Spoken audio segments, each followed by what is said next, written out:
Good morning. There may be great bargains in the market these days, but few buyers are willing to stick their neck out. It's a Black Friday, the day Americans kick off their shopping spree for the upcoming Christmas festival. Wall Street will have a truncated session today. Although the Indian market managed to finish higher, the advance was more to do with FNO expiry than any material change in the sentiment. The opening is likely to be down again as European and Asian stocks have lost more ground. US markets were shut for Thanksgiving holiday. The mood in the markets has been anything but festive, with stocks being pounded consistently. A weakening domestic macroeconomic situation has added to the global gloom. There are some good tidings though. Food inflation is down in last 2 weeks. The cabinet has approved FDI in multi-brand retail besides approving the new companies bill. It remains to be seen whether these steps will have any positive effects on our markets. Retail stocks will extend this week's rally on the move to open up the sector to foreigners. Banks may also be in focus on good FNO rollovers. Leaders of the Eurozone's three biggest nations, Germany, France, and Italy, have reportedly ruled out a bigger role for the ECB in tackling the region's sovereign debt crisis. German Chancellor Angela Merkel has again criticized calls for the issuance of Eurobonds, which has downgraded Portugal to junk status, while Hungary's rating has been cut by Moody's. Trade unions in Portugal, meanwhile, staged a 24-hour strike to protest government austerity measures.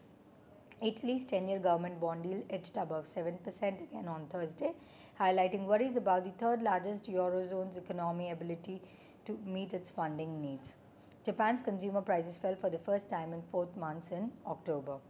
What is really worrisome for our market is the relentless selling being resorted to by the FIIs in the past few sessions. Even Thursday's provisional figure shows heavy selling by the overseas investors. And though the domestic funds have been partly negating the FII sell-off, there are no signs yet of any stability. FIIs were net sellers of Rs 16.36 billion in the cash segment on Thursday, according to the NSE data.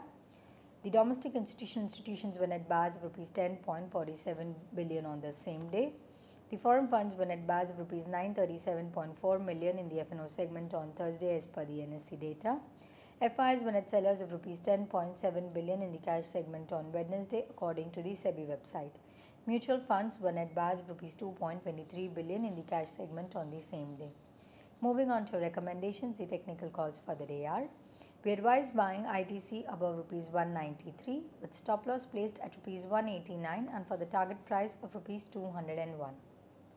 We advise going short on LIC Housing Finance December futures between the range of Rs 208 to Rs 210 with stop loss of Rs 215 and for the target price of Rs 198.